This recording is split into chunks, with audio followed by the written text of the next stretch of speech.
Fundamental rights లేదా ప్రాథమిక హక్కులకు సంబంధించి వీటిలో కూడా ఎస్పెషల్లీ ఆర్టికల్ 14 అండ్ ఆర్టికల్ 21లకు సంబంధించి సుప్రీంకోర్టు రీసెంట్గా ఒక ల్యాండ్ మార్క్ జడ్జిమెంట్ని ఇవ్వడం జరిగింది. ఇక్కడ అసలు మనకి ఆర్టికల్ 14 ఏం చెప్తుంది? Right to equality before the law and the equal protection of the laws within the territory of India. సింపుల్గా చెప్పాలంటే సమానత్వ హక్కు గురించి ఆర్టికల్ 14 చెప్తుంది. కుల, మత, వర్గ, వర్ణ, స్త్రీ పురుష తేడాల ఆధారంగా ఏ వ్యక్తికి సమానత్వాన్ని నిరాకరించరాదని చెప్తుంది. నెక్స్ట్ మరి ఆర్టికల్ 21 ఏం చెప్తుంది? Protection of life and personal Liberty గురించి చెప్తుంది. అంటే ఒక వ్యక్తి యొక్క జీవించే హక్కుకి, వ్యక్తిగత స్వేచ్ఛకి రక్షణ కల్పిస్తుంది ఆర్టికల్ 21 అనేది. దీన్ని ఇంకోలా చెప్పాలంటే నువ్వు చట్టాన్ని గౌరవిస్తూ పక్కోని డిస్టర్బ్ చేయనంత కాలం నీకు ఈ సమాజంలో గౌరవంగా స్వేచ్ఛగా జీవించే హక్కు ఉంటుంది.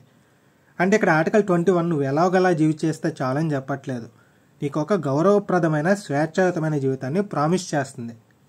అంటే ఆర్టికల్ 21 నీకు గౌరవంగా బతికే హక్కునిస్తుంది, ప్రైవసీ లేదా వ్యక్తిగత గోప్యత హక్కునిస్తుంది, మంచి ఆరోగ్యాన్ని కలిగి ఉండే హక్కునిస్తుంది, మంచి విద్యను పొందే హక్కునిస్తుంది, శుభ్రతను పాటించే హక్కునిస్తుంది, మంచి ఆహారాన్ని పొందే హక్కునిస్తుంది, న్యాయ సలహాలను పొందే హక్కునిస్తుంది, ట్రావెల్ చేసే హక్కునిస్తుంది, ఆఖరికి మరణంలో కూడా నీకు హుందాతనాన్ని కోరుకునే హక్కుని ఈ ఆర్టికల్ 21 అనేది మనకి ఇస్తుంది. ఓకే, మరి రాజ్యాంగంలో చూసినట్టయితే సింపుల్గా సింగిల్ లైన్లో చెప్పేశారు, చట్టాన్ని గౌరవిస్తూ ప్రతి ఒక్కరికి స్వేచ్ఛగా జీవించే హక్కు ఉంది అని చెప్పి. మరి నేను పైన చెప్పిన ఈ లిస్ట్ అంతా ఎవరు చెప్పారంటే మనకి సుప్రీంకోర్టు చెప్పింది. రకరకాల కేసెస్లో జడ్జిమెంట్ ఇస్తూ ఈ ఆర్టికల్ 21ని కొత్తగా ఇంటర్ప్రిట్ చేస్తూ ఉంటుంది సుప్రీంకోర్టు అనేది. మరి రీసెంట్గా నిన్న ఇచ్చిన జడ్జిమెంట్లో ఏం చెప్పిందంటే సుప్రీంకోర్టు పైన చెప్పిన లిస్టులో కొత్తగా ఇంకొక వర్డ్ని యాడ్ చేసింది. ఏంటి వర్డ్ అంటే డిజిటల్ యాక్సెస్.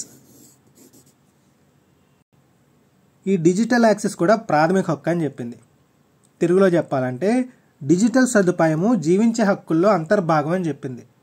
ఇంకేం చెప్పిందంటే దేశంలో ప్రతి ఒక్కరికి ఈ డిజిటల్ వ్యవస్థను అందుబాటులోకి తెచ్చే బాధ్యత ప్రభుత్వానికి ఉంటుందని చెప్పింది.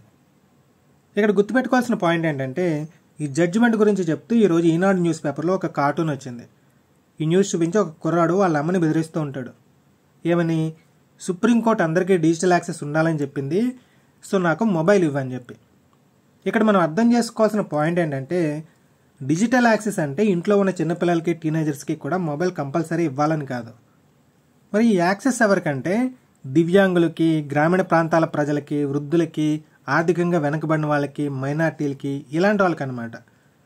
ప్రజెంట్ సొసైటీలో ప్రభుత్వానికి సంబంధించిన అన్ని సంక్షేమ పథకాలు కానీ, లేదంటే రకరకాల ప్రభుత్వ సేవలు కానీ, లైక్ విద్య, వైద్యం, ఇతర ఆర్థిక సేవలు ఇలాంటివన్నీ కూడా ఆన్లైన్లోనే అందిస్తున్నారు. కానీ ఆర్థికంగా వెనకబడటం వల్ల కావచ్చు, నైపుణ్యాలు లేకపోవడం వల్ల కావచ్చు, దీనికి సంబంధించిన క్రైటీరియాని ఫుల్ఫిల్ చేయలేకపోవడం వల్ల కావచ్చు, దివ్యాంగులు, గ్రామీణ ప్రాంతాల వాళ్ళు, ముసలి వాళ్ళు ఈ సదుపాయాల్ని సరిగ్గా వినియోగించుకోలేకపోతున్నారు. సో ఆబ్వియస్లీ ఇది ఆర్టికల్ 14 అంటే సమానత్వపు హక్కుని, అదేవిధంగా ఆర్టికల్ 21 జీవించే హక్కుని ఉల్లంఘించినట్టు అవుతుంది కదా. సో అదనమాట సుప్రీంకోర్టు చెప్పింది. ఈ డిజిటల్ సేవలు అందరికీ అందేలాగా కేంద్ర ప్రభుత్వం చర్యలు తీసుకోవాలని. ఇక్కడ మళ్ళీ ఇంకొక డౌట్ వస్తుంది మనకి. ఇప్పుడు ఈ రైట్ టు డిజిటల్ యాక్సెస్ని ఫండమెంటల్ రైట్గా చేయాల్సిన నెసిటీ ఏంటి అని చెప్పి. అంటే సింపుల్గా కోర్టు గవర్నమెంట్కి చెప్తే సరిపోతుంది కదా, ఈ డిజిటల్ సేవలను అందరికీ అందుబాటులోకి తీసుకురండి అని చెప్పి. మళ్ళీ ప్రాథమిక హక్కుల్లో ఇది కూడా భాగమే అని సుప్రీంకోర్టు కంపల్సరీగా చెప్పాల్సిన నెసిటీ ఏంటి? దీనివల్ల మనకు వచ్చే అడిషనల్ అడ్వాంటేజ్ ఏంటి? ఈ జడ్జిమెంట్ తాలూకు కేసులు 2 ఉన్నాయి. ఈ కేసుల గురించి తెలుసుకుంటే మనకి ఈ విషయంలో కూడా ఇంకా క్లారిటీ వస్తుంది.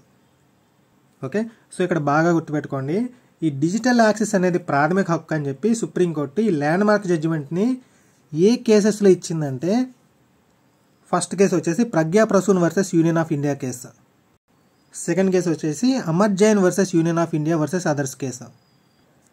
ఈ ప్రజ్ఞా ప్రసూన్ అండ్ అమర్ జైన్ ఈ 2 నేమ్స్ కూడా చాలా చాలా ఇంపార్టెంట్.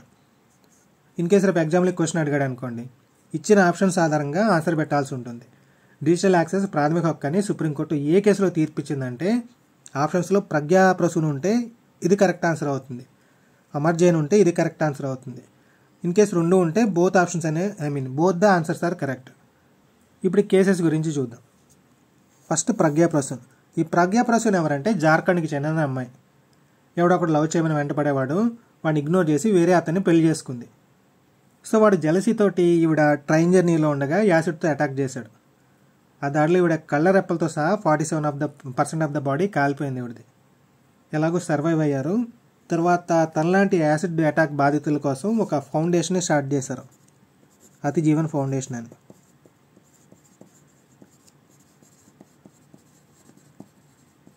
ఒక స్వచ్ఛంద సంస్థ అనమాట. సో ఈవిడలాగే యాసిడ్ అటాక్ దాడికి గురైన వాళ్ళకి చేయూతనివ్వడానికి ఈ ఫౌండేషన్ని స్టార్ట్ చేసి ఈవిడ రన్ చేస్తున్నారు. మన గవర్నమెంట్ కూడా ఈవిడ కరేజ్ని సేవల్ని గుర్తించి ఈవిడ్ని నారీ శక్తి పురస్కార్ తోటి గుర్తించడం జరిగింది.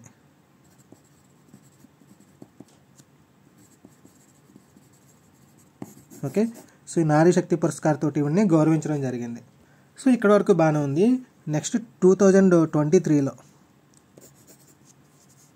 ఈ ప్రజ్ఞా ప్రసూన్ ఒక అకౌంట్ ఓపెన్ చేయడానికి బ్యాంక్కి వెళ్ళారు. అక్కడ డిజిటల్ కేవైసీ ప్రాసెస్లో భాగంగా ఫోటో తీసేటప్పుడు వాళ్ళ నామ్స్ ప్రకారం ఐస్ని బ్లింక్ చేయమని చెప్పారంట. కానీ మనం ఇంతకుముందే చెప్పుకున్నాం కదా, యాసిడ్ అటాక్లో భాగంగా ఈవిడికి ఒక ఐ కంప్లీట్గా పాడైపోవడంతో ఈవిడ కనురెప్పని బ్లింక్ చేసే పొజిషన్లో లేరు. సో వాళ్ళ నామ్స్ కంప్లీట్ కాలేదు కాబట్టి ఈవిడికి బ్యాంక్ అకౌంట్ ఇవ్వలేదు. ఆ టైంలో సోషల్ మీడియాలో ఇది బాగా వైరల్ అయింది ఇష్యూ. సో కాంట్రవర్షియల్ అవుతుందని చెప్పి బ్యాంక్ వాళ్ళు ఏదో విధంగా మేనేజ్ చేసి వీడికి ఒక అకౌంట్ ఇచ్చి పంపించేశారు. సో అప్పుడు ఈ ప్రజ్ఞా ప్రసూన్ రిలీజ్ అయ్యారనమాట. ఈవిడకైతే కొంచెం ఏదో రికగ్నేషన్ ఉంది, నెక్స్ట్ గవర్నమెంట్ సపోర్ట్ కూడా ఉంది కాబట్టి ఏదో రకంగా ఈ అకౌంట్ని ఈవిడ సాధించుకోగలిగారు. కానీ ప్రజ్ఞా ప్రసూన్ లాంటి చాలామంది తమకున్న డిజేబిలిటీస్ కారణంగా ఈ ప్రభుత్వ పథకాలని డిజిటల్ సదుపాయాలని పొందలేకపోతున్నారు. సో దీని మీద ఈవిడ ఏం చేశారంటే సుప్రీంకోర్టులో కేసు వేశారు. ఆల్మోస్ట్ ఈ అమర్ జయంత్ కూడా సిమిలర్ స్టోరీ అని చెప్పొచ్చు. ఈయన కూడా విజువల్లీ ఇంపైర్డ్ పర్సన్, అంటే 100% బ్లైండ్, ఒక లాయర్ కూడా. ఈయన కూడా ఒక స్వచ్ఛంద సంస్థని స్థాపించారు. దాని పేరు ఏంటంటే మిషన్ యాక్సెసిబిలిటీ.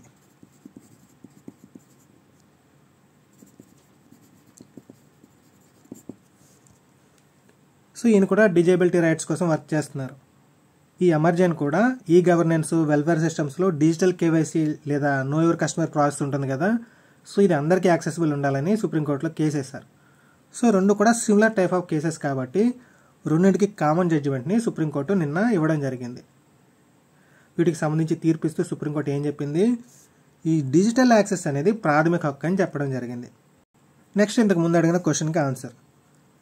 సింపుల్గా సుప్రీంకోర్టు చెప్పింది అనుకుందాం గవర్నమెంట్కి, బాబు ఈ డిజిటల్ యాక్సెస్ అనేది అందరికీ అందుబాటులో ఉండేలాగా చూడండి అని చెప్పి. గవర్నమెంట్ సరే అంటుంది.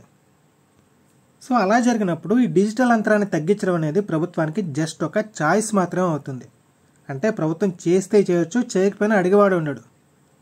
వేరే సుప్రీంకోర్టు ఇప్పుడు ఫండమెంటల్ రైట్గా గుర్తించింది కాబట్టి ఈ డిజిటల్ సేవలు అనేవి అందరికీ అందేలాగా, ఈ డిజిటల్ కేవైసీ నామ్స్ అనేవి సరళంగా మారేలాగా గవర్నమెంట్ కంపల్సరీ చర్యలు తీసుకోవాల్సి ఉంటుంది. సింపుల్గా మనకు అర్థం కావాలంటే ఇంతకుముందు government may or may not, కానీ ఇప్పుడు గవర్నమెంట్ షుడ్ అనమాట. అది ఇక్కడ డిఫరెన్స్. నెక్స్ట్ ఈ జడ్జిమెంట్ ఇచ్చిన డివిజన్ బెంచ్ నేమ్స్ కూడా ఇంపార్టెంట్ మనకి.